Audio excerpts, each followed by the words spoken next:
La gouvernante, Stefan Zweig. Les deux fillettes sont maintenant seules dans leur chambre. La lumière est éteinte.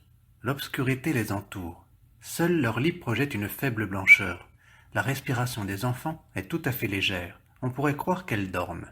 « Écoute, » dit alors une voix. C'est la cadette qui a 12 ans qui doucement, peureusement presque, questionne dans l'ombre. « Qu'est-ce qu'il y a ?» répond sa sœur de l'autre lit. Elle n'a qu'1 an de plus. « Tu ne dors pas encore. C'est bien, je voudrais te raconter quelque chose. » Pas de réponse. Seulement, on entend un froissement dans le lit. L'enfant s'est dressé et regarde curieusement du côté de sa sœur. On peut voir briller ses yeux.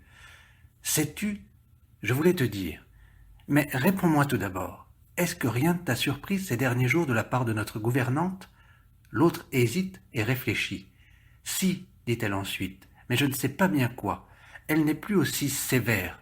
Dernièrement, je n'ai pas fait de devoir pendant 2 jours, et elle ne m'a rien dit du tout. Et puis, elle est toute... Je ne sais pas comment le dire.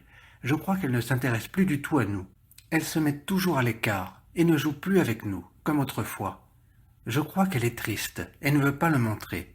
Elle ne fait plus jamais de piano non plus. » Le silence retombe entre les deux sœurs. Alors l'aînée dit à l'autre. « Tu voulais raconter quelque chose ?»« Oui, mais il ne faut le dire à personne, vraiment, ni à maman, ni à ton ami. »« C'est entendu, entendu. » Et déjà elle s'impatiente. « Qu'est-ce que c'est donc ?»« Eh bien, tout à l'heure, comme nous allions nous coucher, il m'est venu soudain à l'esprit que je n'avais pas souhaité la bonne nuit à mademoiselle. J'avais déjà ôté mes bottines, mais malgré cela, je suis allé dans sa chambre. Et tu sais, tout à fait doucement pour la surprendre. J'ai donc ouvert la porte bien prudemment. Tout d'abord, j'ai cru qu'elle n'était pas là. La lumière brûlait, mais je ne la voyais pas. Soudain, je fus terriblement effrayé. J'entends quelqu'un pleurer et je vois aussitôt qu'elle est étendue sur son lit tout habillée, la tête dans les coussins. Elle sanglotait au point que j'en eus un saisissement, mais elle ne m'a pas vu. Et alors, j'ai refermé la porte tout doucement. J'ai dû m'arrêter un moment tellement je tremblais. Puis ce sanglot m'est parvenu une fois encore, bien distinctement à travers la porte, et je suis descendu vivement. Toutes deux se taisent, puis l'une d'elles dit tout bas. « Pauvre mademoiselle !» Le mot tremble à travers la chambre comme un son vague et perdu et expire bientôt dans le silence. « Je voudrais savoir pourquoi elle a pleuré, » reprend la plus jeune. Elle n'a cependant eu de dispute avec personne au cours de ces derniers jours. Maman la laisse enfin en paix avec ses éternelles tracasseries. Et nous, à coup sûr, nous ne lui avons rien fait, n'est-ce pas ? Pourquoi pleure-t-elle donc ainsi ? Je crois avoir trouvé, dit l'aînée. Pourquoi ? Dis-moi pourquoi. L'autre hésite, et enfin elle dit. Je crois qu'elle est amoureuse. Amoureuse ? Dit la cadette en tressaillant. Amoureuse ? Et de qui donc ? N'as-tu rien remarqué du tout ? Ce n'est pourtant pas d'Otto. Tu crois ? Et lui, ne serait-il pas amoureux d'elle ? Pourquoi donc, lui qui habite et étudie chez nous depuis déjà 3 ans, ne nous avait-il jamais accompagnés, alors que depuis quelques mois, il est tout le temps avec nous ? A-t-il été quelquefois aimable envers toi ou moi avant l'arrivée chez nous de mademoiselle ? À présent, il est toute la journée autour de nous. Constamment nous le rencontrons. Par hasard ? Par hasard. Au jardin public, au parc municipal ou au prater. Partout où nous allons avec la gouvernante, il est là. Cela ne t'a-t-il jamais étonné ? Tout effrayée, la cadette balbutie. « Si, naturellement, je l'ai remarqué seulement, j'avais toujours pensé que c'était... » La voix lui manque, elle n'en dit pas plus. « Je l'avais tout d'abord cru, moi aussi, » fait l'aînée. « Nous sommes toujours en effet si bêtes, nous, les filles, mais j'ai malgré tout remarqué à temps que nous lui servions simplement de prétexte. À présent, toutes deux se taisent, l'entretien semble terminé. Elles sont plongées dans leurs pensées ou déjà dans les rêves du sommeil. » Alors, la plus petite, ne parvenant pas du tout à comprendre, dit encore une fois dans l'obscurité. « Mais pourquoi pleure-t-elle donc ? Il l'aime pourtant. Et je me suis toujours imaginé que ce devait être si beau d'être amoureuse. »« Je ne sais pas, » répond l'aînée, toute rêveuse. « Je croyais moi aussi que ce devait être très beau. » Et doucement, plaintivement, comme un souffle, de lèvres déjà lourdes de sommeil, s'échappe une fois encore. « Pauvre mademoiselle !» Puis le silence s'empare de la chambre. Le lendemain matin, elles ne reparlent pas de cela, et pourtant chacune d'elles devine que les pensées de l'autre tournent autour du même sujet. Elles passent l'une à côté de l'autre, elles s'écartent, mais leurs regards se rencontrent involontairement, quand toutes deux observent la gouvernante à la dérobée. À table, elles considèrent avec attention Otto, leur cousin qui vit à la maison depuis des années, comme si c'était un étranger. Elle ne lui parle pas, mais sous leurs paupières baissées, elle louche constamment pour voir s'ils n'échangent pas de signes avec leur gouvernante. L'inquiétude les tourmente. Contrairement à leur habitude, elles ne jouent pas aujourd'hui, et dans leur désir nerveux de percer le mystère, elles font des choses inutiles et sans objet. Le soir, l'une d'elles dit seulement, sur un ton froid, comme si cela lui était indifférent. « As-tu encore remarqué quelque chose ?»« Non, » répond sa sœur en se détournant. Toutes deux ont comme une crainte de se parler. Cette muette observation, ce manège et cette recherche des deux enfants qui, avec inquiétude, se sentent inconsciemment près d'un fulgurant mystère, continuent ainsi pendant quelques jours. Enfin, l'une d'elles s'aperçoit à table que la gouvernante fait un léger signe des yeux à Otto. Il répond par un signe de tête. L'enfant tremble d'émotion. Elle palpe sous la table la main de son aîné. Comme celle-ci se tourne de son côté, elle braque sur elle des yeux étincelants. L'autre comprend aussitôt le geste et devient elle aussi très agitée.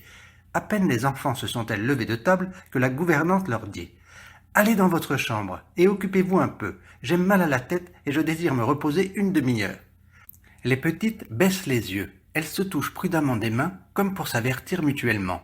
Et dès que la gouvernante est partie, la cadette bondit vers sa sœur. « Écoute, tu vas voir qu'Otto va se rendre maintenant dans la chambre de mademoiselle. Évidemment, puisque c'est pour cela qu'elle nous a dit d'aller dans la nôtre. Il faut que nous écoutions à la porte.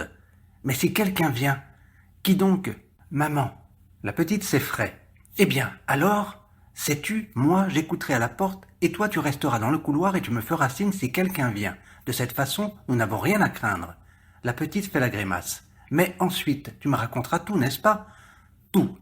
Vraiment tout. Mais tout. Oui, je te donne ma parole, et tu tousseras si tu entends venir quelqu'un. » Elles attendent dans le couloir, tremblantes et excitées. Leur sang bat furieusement. Que va-t-il se passer ? Elles se pressent étroitement l'une contre l'autre. On entend un pas. Elles se sauvent et se réfugient dans l'obscurité. Effectivement, c'est Otto. Il saisit le loquet, la porte s'ouvre. Rapide comme une flèche, l'aîné s'élance derrière lui et se colle contre la porte, tendant l'oreille et retenant sa respiration. La cadette regarde vers elle avec regret. La curiosité la brûle, l'arrache de la place qui lui a été assignée. Elle se glisse vers la porte, mais sa sœur la repousse avec colère. Elle attend alors de nouveau dans le couloir, durant 2 à 3 minutes qui lui paraissent une éternité. L'impatience la rend fiévreuse. Ses pieds s'agitent à droite et à gauche, comme si elle était sur un sol brûlant. Elle pleurerait presque d'énervement et de colère en songeant que sa sœur entend tout et elle rien. Alors, à côté, dans la 3e pièce, une porte se ferme. La fillette tousse et toutes deux s'enfuient dans leur chambre. Là, elles sont un moment sans respiration et le cœur battant. Puis, sur un ton pressant, la cadette, avide de savoir, s'écrie « Eh bien, raconte-moi !» L'aînée prend un visage pensif. Enfin, toute distraite, comme si elle se parlait à elle-même, elle dit « Je ne comprends pas. »« Quoi ?»« C'est si étrange. »« Quoi ? Quoi ?» fait la cadette en haletant. À présent, sa sœur essaie de se rappeler. La petite se presse bien contre elle pour qu'aucun mot ne lui échappe. « C'est tout à fait étrange, si entièrement différent de ce que je pensais. Je crois que quand il est entré dans la chambre, il a voulu la prendre dans ses bras ou lui donner un baiser, car elle a dit « Laisse-moi, j'ai à te parler de choses sérieuses. » Je n'ai rien pu voir, car la clé était sur la porte à l'intérieur, mais j'ai entendu bien distinctement ce qui se disait. « Que se passe-t-il donc ?» a répondu Otto, mais sur un ton que je ne lui connaissais pas. Tu sais bien que d'habitude il aime à s'exprimer effrontément et bruyamment. Néanmoins, il a dit ces mots si timidement que j'ai tout de suite deviné qu'il avait comme une crainte. Et elle aussi a dû remarquer que son attitude était mensongère, car elle s'est contentée de dire doucement « Tu le sais bien ?»« Non, je ne sais rien. »« Ah !» a-t-elle fait alors, et cela avec un accent si triste, si terriblement triste. « Et pourquoi donc t'éloignes-tu brusquement de moi ? Depuis 8 jours, tu ne m'as pas dit un mot. Tu t'écartes de moi chaque fois que tu le peux. Tu n'accompagnes plus les enfants et tu ne viens plus au parc.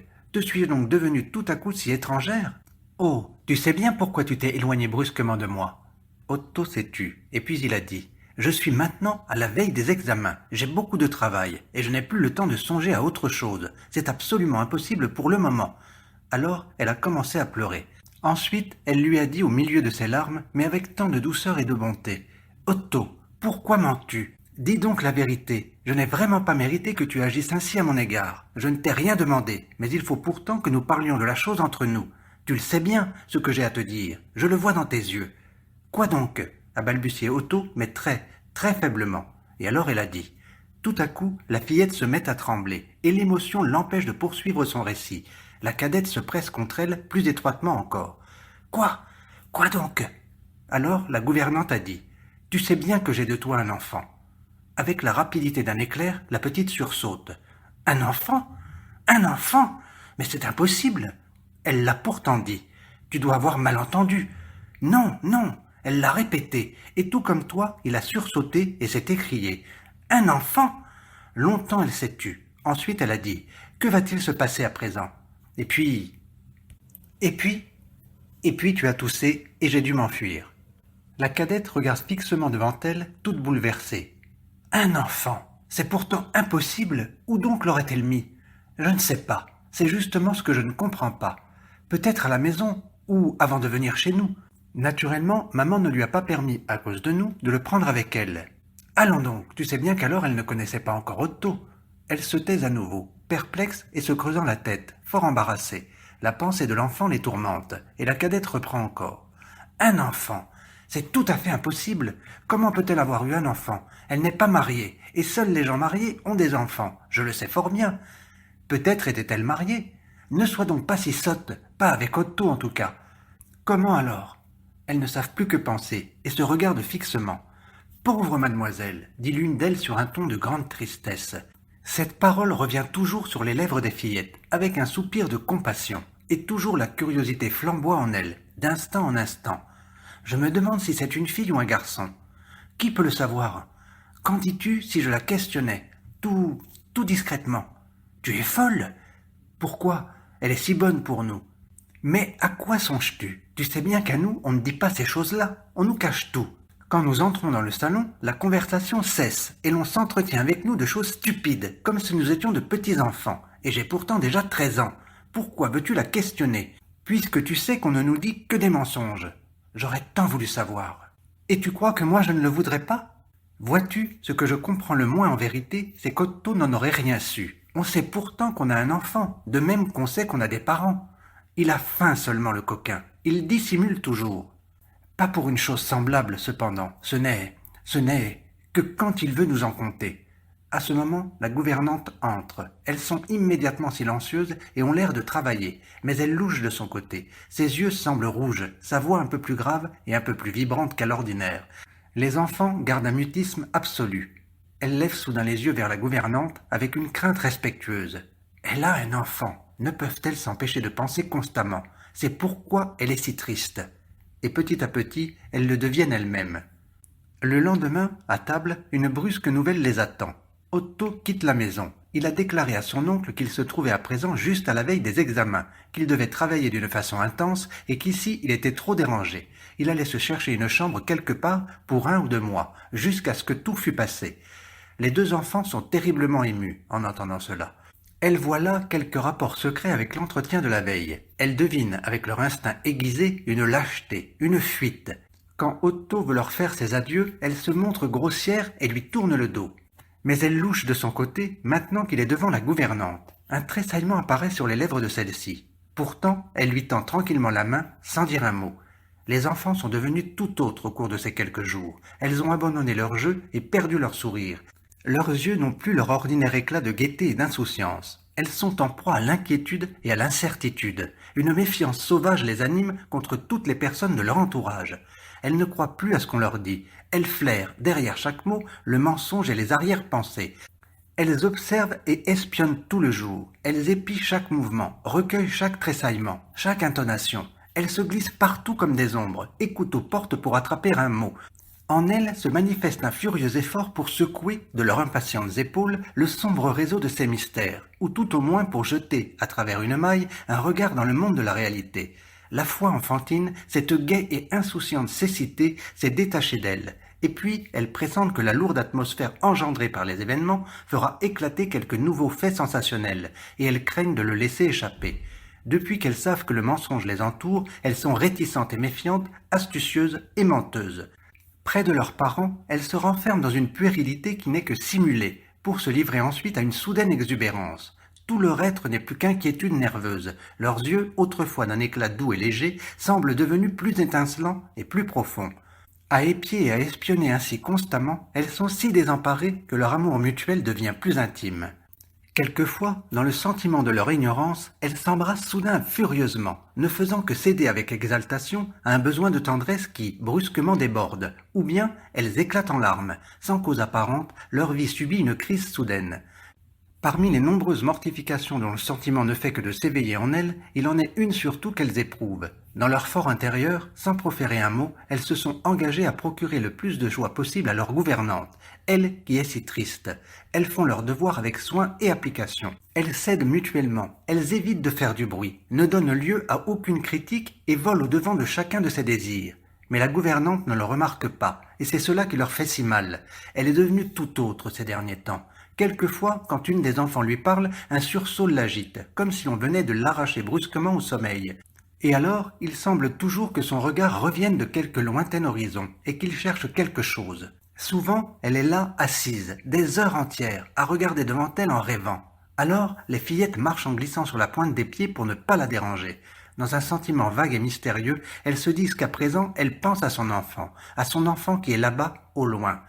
Et des profondeurs de leur féminité, désormais éveillées, elles aiment de plus en plus la gouvernante, qui est maintenant devenue si douce et si bonne. Sa démarche autrefois vive et pétulante est à présent plus calme, ses mouvements sont plus circonspects, et dans tout cela, les enfants devinent une tristesse secrète. Elles ne l'ont jamais vu pleurer, mais souvent ses paupières sont rouges. Elles remarquent que la gouvernante veut leur cacher sa douleur, et elles sont désespérées de ne pas pouvoir lui venir en aide. Un jour, qu'elle s'est tournée vers la fenêtre et qu'elle se passe un mouchoir sur ses yeux, la cadette prend soudain courage, lui saisit doucement la main et lui dit « Mademoiselle, vous êtes si triste tous ces derniers temps, mais ce n'est pas nous qui en sommes la cause, n'est-ce pas ?» La gouvernante la regarde avec émotion et glisse sa main sur la chevelure souple de la petite. « Non, mon enfant, non, dit-elle, ce n'est pas vous, certainement. » Et elle l'embrasse doucement sur le front. Toujours observant et épiant, ne négligeant rien de ce qui touche le cercle de ses regards, une fois, en entrant subitement dans le salon, l'une d'elles a saisi un bout de conversation. Une phrase seulement, car les parents ont aussitôt arrêté l'entretien, mais chaque mot à présent allume en elle 1000 suppositions. « Moi aussi quelque chose de semblable m'a déjà étonné, disait la mère. Je l'interrogerai dans ce cas. » L'enfant a tout d'abord cru que cela se rapportait à elle, et, presque avec effroi, elle a couru après sa sœur pour faire appel à ses conseils et à son aide. Mais, à midi, elle remarque que les regards de leurs parents se fixent sur le visage distraitement rêveur de la gouvernante, et se rencontrent ensuite. Après le repas, la mère dit d'un ton léger à la gouvernante « Je vous prie de venir dans ma chambre, j'ai à vous parler. » La gouvernante incline doucement la tête. Les enfants tremblent violemment, elles devinent qu'à présent il va se passer quelque chose, et aussitôt que la gouvernante entre dans la chambre de leur mère, elles se précipitent derrière elle, se coller ainsi aux portes, fouiller dans les coins, être aux écoutes. Espionner est devenu pour elles tout à fait naturel. Elles ne voient plus du tout ce qu'il y a de laid et de risqué. Elles n'ont plus qu'une pensée, s'emparer de tous les secrets dont on voile leur regard. Elles écoutent, mais elles n'entendent que le léger sifflement des mots qu'on chuchote. Un tremblement nerveux agite leur corps. Elles craignent que tout ne leur échappe. Voici que dans la chambre, une voix se fait plus distincte. C'est celle de leur mère. D'un ton hargneux et méchant, elle dit « Avez-vous cru que le monde est aveugle, qu'une chose pareille ne se voit pas ? J'imagine comment vous avez rempli votre devoir avec de telles pensées et une telle moralité, et c'est à quelqu'un de semblable que j'ai confié l'éducation de mes enfants, de mes filles, que vous avez négligé Dieu sait comment. » La gouvernante semble répliquer quelque chose, mais elle parle trop bas pour que les enfants puissent comprendre. Des excuses, des excuses. Toute personne de mœurs légères a ses excuses. Ça se donne au premier venu et ça ne pense à rien. Le bon Dieu est là pour ça, n'est-ce pas ? Et une personne semblable veut être éducatrice, former des jeunes filles. C'est une effronterie. Vous ne croyez pourtant pas que je vais vous garder encore longtemps chez moi dans cet état ? Dehors, les enfants tendent l'oreille. Un frisson parcourt leur corps. Elles ne comprennent pas tout cela, mais c'est terrible de leur mère. Et comme réponse, maintenant, les sanglots étouffés de la gouvernante. Les larmes coulent de ses yeux, mais leur mère ne semble qu'en être plus irritée. C'est tout ce que vous savez faire, pleurez à présent. Cela ne me touche pas. Je n'ai pas de compassion pour des gens comme vous. Ce qu'il adviendra de vous ne me regarde pas. À vous de savoir maintenant à qui vous adresser. Je n'ai pas à vous le demander. Tout ce que je sais, c'est que je ne peux tolérer un jour de plus dans ma maison quelqu'un qui néglige si honteusement son devoir. On ne perçoit comme réponse qu'un sanglot désespéré, sauvage et presque animal qui, dehors, secoue les enfants comme un accès de fièvre. Jamais elles n'ont entendu pleurer de la sorte. Elles sentent obscurément que celle qui pleure ainsi ne peut pas avoir tort. À présent, leur mère se tait et attend. Puis soudain, elle lance durement. « C'est tout ce que je voulais vous dire. Préparez vos affaires dès aujourd'hui. Demain matin, venez prendre votre argent. Adieu !» Les enfants quittent la porte en bondissant et se sauvent dans leur chambre. Que s'est-il donc passé? Ça a été pour elles comme un coup de tonnerre. Elles sont là, pâles et frissonnantes. Pour la première fois, elles soupçonnent quelque chose de la réalité. Et pour la première fois aussi, elles osent éprouver contre leur mère un sentiment de révolte. C'est vilain de la part de maman de lui parler ainsi, dit l'aînée, les lèvres serrées. Effrayée par un mot si téméraire, la plus petite balbutie plaintivement. Mais nous ne savons pas du tout ce qu'elle a fait. Rien de mal pour sûr. Mademoiselle ne peut avoir rien fait de mal. Maman ne la connaît pas. Et puis, comme elle a pleuré, cela m'a fait peur. Oui, c'était terrible. Mais aussi, comme maman a crié contre elle, c'était vilain, je te le dis, c'était vilain. Elle frappe du pied. Ses yeux sont voilés de larmes. À ce moment, la gouvernante entre. Elle a l'air fatiguée. Mes enfants, j'ai affaire cet après-midi. Vous resterez seuls. Je peux me reposer sur vous, n'est-ce pas? Je viendrai ce soir voir si tout va bien. Elle sort sans remarquer l'émotion des petites. As-tu vu? Ses yeux étaient tout gonflés à force d'avoir pleuré. Je ne comprends pas que maman ait pu se conduire ainsi avec elle. Pauvre mademoiselle. Ces mots résonnent à nouveau, compatissants et désolés. Elles sont là, toutes troublées. Voici qu'arrive la mère qui leur demande si elles veulent venir avec elle se promener en voiture. Les enfants déclinent l'offre. Leur maman leur fait peur. Et puis, cela les révolte qu'on ne leur dise rien du renvoi de la gouvernante. Elles préfèrent rester seules. Comme deux hirondelles dans une cage étroite, elles vont et viennent, étouffant dans cette atmosphère de mensonge et de dissimulation. Elles se demandent si elles ne doivent pas aller trouver la gouvernante dans sa chambre et la questionner, parler avec elle de tout ce qui s'est passé, lui dire qu'elle doit rester et que leur maman a tort. Mais elles craignent de la blesser. Et puis, elles ont honte. Tout ce qu'elles savent, elles l'ont appris en écoutant aux portes et en épiant. Il faut qu'elles fassent semblant d'être bêtes. Bêtes comme elles l'étaient encore il y a 2 ou 3 semaines.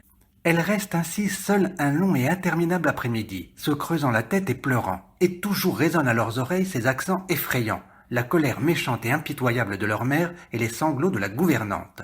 Le soir, celle-ci vient les voir rapidement et leur souhaite la bonne nuit. Les filles tremblent quand elles la voient s'en aller. Elles aimeraient bien lui dire quelque chose. Mais à présent qu'elle est déjà à la porte, la gouvernante se retourne soudain, encore une fois, comme rappelée par leur désir muet. Quelque chose brille dans ses yeux, humide et trouble. Elle embrasse les deux enfants qui se mettent à sangloter violemment, leur donne un dernier baiser, et puis elle sort hâtivement. Les petites sont là, debout, tout en pleurs. Elles sentent que c'était là un adieu. Nous ne la reverrons plus, dit l'une en pleurant. Crois-moi, demain quand nous reviendrons de l'école, elle ne sera plus là. Peut-être plus tard pourrons-nous lui rendre visite. Alors elle nous montrera aussi son enfant, à coup sûr. Oui, elle est si bonne. Pauvre mademoiselle. C'est déjà un soupir sur son propre sort qu'exprime celle qui pousse cette exclamation. Peux-tu t'imaginer ce que ça va être pour nous, maintenant sans elle? Je ne pourrai jamais en souffrir une autre. Moi non plus. Aucune ne sera aussi bonne pour nous. Et puis, elles n'osent pas achever, mais un sentiment inconscient de la féminité les rend respectueuses à l'égard de la gouvernante depuis qu'elles savent qu'elle a un enfant. Toutes deux y pensent sans cesse, et maintenant déjà ce n'est plus avec la curiosité enfantine du début, mais avec la plus profonde émotion et la plus grande compassion. Écoute, dit l'une. Oui, sais-tu, je voudrais faire plaisir une dernière fois à la gouvernante avant qu'elle s'en aille. Ainsi, elle saura que nous l'aimons et que nous ne sommes pas comme maman. Veux-tu? Comment peux-tu poser cette question? Je me suis rappelé qu'elle aimait tant les roses blanches, et alors je pense, n'est-ce pas, que demain matin, de bonne heure, avant d'aller à l'école, nous pourrions en acheter quelques-unes que nous mettrions ensuite dans sa chambre. Mais quand les y déposerions-nous? À midi. Elle sera sûrement déjà partie. Sais-tu, dans ce cas, je préfère descendre très tôt et aller vivement les chercher sans que personne ne le voie, et nous les lui apporterons alors dans sa chambre. Oui, nous nous lèverons de très bonne heure. Elles prennent chacune leur tirelire et en sortent tout l'argent qu'elles mettent loyalement ensemble. Maintenant, elles sont redevenues plus gaies depuis qu'elles savent pouvoir donner encore à la gouvernante une preuve muette de leur attachement dévoué. Elles se lèvent de grand matin. Comme elles frappent à la porte de la gouvernante, tenant dans leurs mains légèrement tremblantes les jolies roses épanouies qu'elles veulent lui offrir, personne ne répond. Elles croient que la gouvernante dort et entre avec précaution, mais la chambre est vide et le lit n'est pas défait. Tout autour d'elle est épars, en désordre. Sur le tapis foncé de la table, quelques lettres jettent un faible éclat. Les deux enfants s'effraient. Que s'est-il passé? Je vais trouver maman, dit l'aînée décidée. Et arrogante, les yeux sombres, sans aucune crainte, elle se plante devant sa mère et lui demande « Où est notre gouvernante ?» Elle est sans doute dans sa chambre, dit la mère tout étonnée. La chambre est vide, le lit est intact. Elle doit être partie depuis hier soir. Pourquoi ne nous a-t-on rien dit?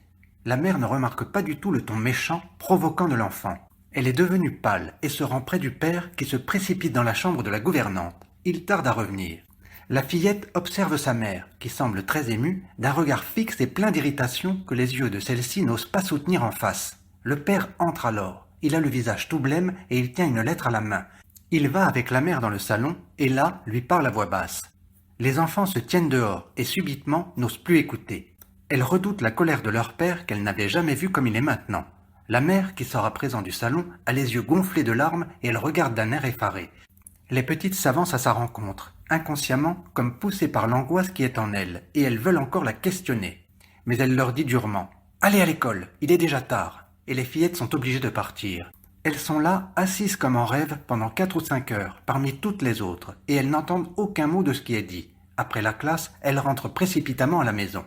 Là, tout est comme à l'ordinaire, sauf qu'une pensée terrible semble remplir l'esprit des gens. Personne ne parle, mais tous, même les serviteurs, ont des regards si singuliers. La mère vient au-devant des enfants. Elle a l'air de s'être préparée à dire quelque chose. Elle commence. « Mes enfants, votre gouvernante ne reviendra plus. Elle est... » Mais elle n'ose achever. Les yeux des enfants sont si étincelants, ils percent les siens de façon si menaçante, si méchante, qu'elle n'ose pas leur dire un mensonge. Elle se détourne, fait quelques pas, s'enfuit dans sa chambre. L'après-midi, Otto surgit soudain. On l'a appelé, il y avait une lettre à son nom. Lui aussi est pâle, il regarde partout d'un air égaré. Personne ne lui adresse la parole, tous s'écartent de lui. Il aperçoit alors les 2 enfants tapis dans un coin et veut leur dire bonjour. « Ne me touche pas, dit l'une, frissonnant de dégoût, et l'autre crache devant lui. Il erre encore un moment, gêné et confus, puis il disparaît. Personne ne parle aux enfants. Elles-mêmes n'échangent aucun mot. Pâles et troublées, désemparées, elles font le tour de l'appartement comme des bêtes en cage. Toujours elles se rencontrent, se regardent fixement, les yeux gonflés de larmes, et ne disent pas une syllabe. À présent, elles savent tout. Elles savent qu'on leur a menti, que tous les gens peuvent être méchants et vils. Elles n'aiment plus leurs parents, elles ne croient plus en eux. Elles savent qu'elles ne pourront plus avoir confiance en personne et que maintenant, tout le fardeau de cette monstrueuse vie va s'abattre sur leurs frêles épaules. De l'heureuse sérénité de leur enfance, elles sont comme précipitées dans un abîme. Elles ne peuvent pas encore comprendre l'horrible drame qui s'est joué autour d'elles, mais leur pensée fait des efforts inouïs pour y arriver et menacer de les étouffer. La fièvre empourpre leurs joues. Elles ont un regard mauvais, courroucé. Elles errent ça et là comme glacées dans leur isolement. Personne, pas même leurs parents, n'ose leur parler, tellement elles regardent le monde méchamment. Leur incessant va-et-vient reflète l'agitation qui bout en elles. Et, sans qu'elles se parlent, une solidarité effrayante existe entre les 2 enfants. Le silence impénétrable, inquestionnable, la douleur sourde, taciturne, sans cris, sans larmes, les rend étrangères à tous et menaçantes. Personne ne les approche. Le chemin qui conduit à leur âme est coupé peut-être pour des années. Ce sont des ennemis, sentent tous ceux qui les entourent. Des ennemis décidés, qui ne peuvent plus pardonner, car depuis hier, elles ont cessé d'être des enfants. En cet après-midi, elles ont vieilli de plusieurs années.